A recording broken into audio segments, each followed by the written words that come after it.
มื่อนี้จะมาสอนวิธีการแฟดลอมเพื่อปลดล็อก Gmail เนาะหรือว่าวิธีการแฟดลอมก็ได้เนาะเพราะว่าบางคนอาจจะอยากแฟดลอมเพื่อจุดประสงค์อื่นเนาะก็สามารถแฟดได้เนาะแต่ว่าจุดประสงค์เราก็คือเราจะแฟดเพื่อปลด Gmail เนาะเช่นตอนนี้เรามีมือถืออยู่1เครื่องก็คือติด Gmail นะ Galaxy A54 5G เนาะเราเช็คโมเดลแล้วมันบอกว่า A54 6E เนาะโมเดลมันแล้วก็สำคัญเลยเวลาจะแฟดลอมให้เราใส่โปรแกรมตัวนี้เช็คก่อนเนาะมันจะโชว์มันมีลิงก์ดาวน์โหลดขึ้นมาในนี้เราสามารถกดผ่านลิงก์ก็ได้เนาะสำคัญที่เราต้องรู้ก็คือตอนนี้มันเป็นคันทรีอยู่ที่ไทยเนาะแต่บอกที่เฮ็ดเนาะไทยแลนด์ส่วนบิตเนาะก็คือบิตซี่เนาะโมเดลก็คือตัวนี้ในกรณีเราอยากรู้เพื่อไปโหลดเองเนาะ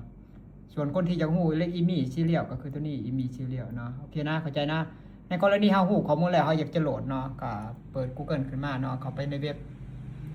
ตัวนี้นะแล้วก็พิมพ์สื่อโมเดลเข้าไปในนี้เขาพิมพ์แล้วเนาะมันเด้งขึ้นมามันบอกว่าเราสามารถโหลดได้ตอนนี้เนาะเราโหลดไฟล์ตัวนี้ล่าสุดเนาะก็คือบิตจี้เนาะบิตจี้มันสูงกว่าบิตซี่ก็คือมันสามารถแฟดได้เนาะถ้าว่าตอนนี้มันเป็นบิตจี้แต่เราจะแฟดบิตซี่บ่ได้เนาะเข้าใจความหมายบ่ฉะนั้นเราต้องแฟดบิตที่สูงกว่าอย่างเช่นเป็น C แฟด C ได้เนาะแล้วก็ C แฟด D ได้ C แฟด E ได้ C แฟด F ได้ C แฟดG ได้เนาะก็คือเราโหลดตัวสูงสุดเลยก็คือ G เนาะดาวน์โหลดมาเนาะเป็นคันที่เราเลือกเป็นไทยแลนด์ตามโมเดลของมันเนาะโมเดลตัวนี้ถูกต้องนะเอาโหลด Android 16มาเนาะเข้าใจนะตอนนี้มันเป็น Android 15เนาะตามที่เราเช็คตอนนี้บอ15นี่ใช่นี่เวอร์ชัน15เนาะ FRP lock อันนี้เขาจะมาแฟลชลอมเนาะอันดับแรกเขาโหลดไฟล์ลอมมาแล้วนะตามที่เราก่อนเขาโหลดมาแล้วนะคลิกดาวน์โหลดนี่คลิกดาวน์โหลดเลื่อนลงมาใช่แล้วนี่เนาะเลือกดาวน์โหลดตามเซิร์ฟเวอร์แล้วแต่ต้องการเนาะโหลดมาแล้วเขาอยู่ในเครื่องลูกค้าใช่หรือเปล่านี่แยกไฟล์ออกแล้วเนาะตัวนี้เนาะเขาโหลดมาเราแยกไฟล์แล้วไฟล์ประมาณนี้เนาะเดี๋ยว copy ที่อยู่ก่อนวันนี้เปิดเอาไปที่โปรแกรมนี้แหละเขาจะแฟดผ่านโปรแกรมนี้เนาะในกรณีฐานผู้ชมบ่มีโปรแกรมอื่นก็สามารถใช้โปรแกรมนี้ได้เลือกพิธีโอดินมันจะมีช่องขึ้นมาเนาะเลือกไฟล์ BL เปิด Open ตัวนี้ขึ้นมาค้างความสะอาดมาเด็กหนานี้ขึ้นมาแล้วก็ว่างตำแหน่งไฟล์ของเราเนาะหรือว่าไปหาก็ได้กดเลือกหาก็ได้แล้วแต่สะดวก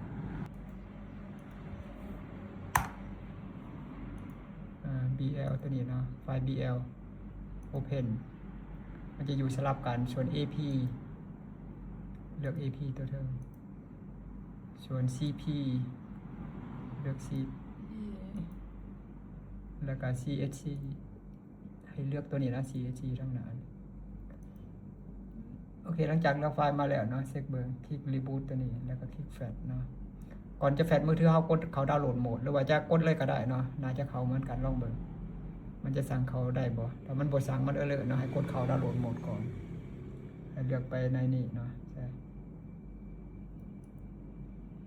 ซัมซุงเนาะเลือกเอาไปดาวน์โหลดโหมดให้มันเข้าผ่านโปรแกรม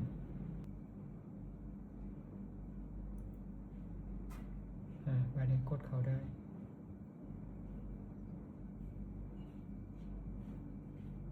เขาแล้วเนาะเขาแล้วมันหักไปแล้วเนาะมันเขาแล้ว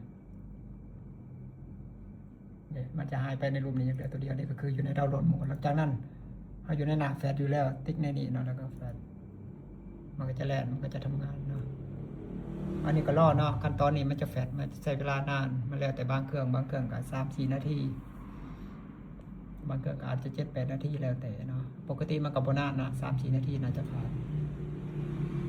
รอเนาะสำเร็จเดี๋ยวมันจะแฟลชมาประมาณ70%เนาะใกล้สำเร็จแล้วสำเร็จเนาะใช้เวลาไป7 นาทีเนาะ8 นาทีได้8 นาที7 นาที53 วิเนาะนานอยู่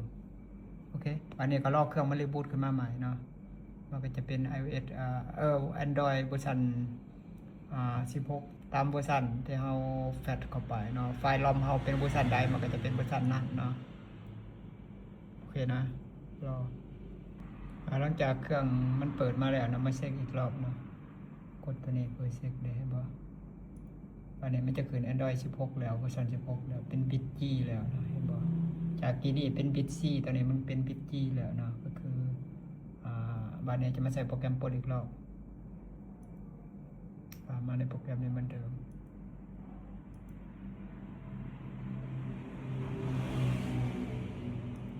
สังเกตแบบนะ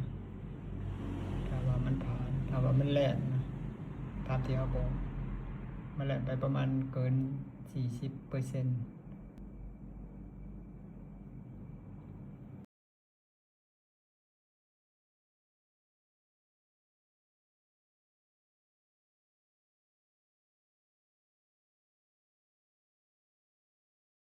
เนี่ยเห็นบ่มันเปลี่ยนพอร์ตตัวนี้เนาะเปลี่ยนจากพอร์ตลุ่มไปเป็นพอร์ตเทิงเนาะบางเทื่อมันตัวนี้มันจะหายไปมันโชว์แต่ตัวเทิงบางอันมันจะโชว์2 อันก็ยามันเนาะดิเครื่องมันรีบูตตอนนี้มันกำลังอีลาด FRP เนาะเพราะว่าโหมดที่เฮาปลดนี่เนาะตัวนี้นะมันรองรับ Android 16 เท่านั้นเนาะเราก็เลยจำเป็นต้องอัพไป Android 16 ให้มันรองรับกับโหมดของมันแต่วิธีการอัพเราก็ต้องเช็คก่อนว่าเครื่องของเรานี่มันรองรับบ่และบิตปัจจุบันมันรองรับบ่เนาะถ้ามันรองรับก็อัพไปเนาะถ้ามันบ่รองรับก็เฮ็ดบ่ได้นะก็หาวิธีอื่นโอเคแต่นี่ผ่านเนาะจบก็ไม่ได้พูดขึ้นมา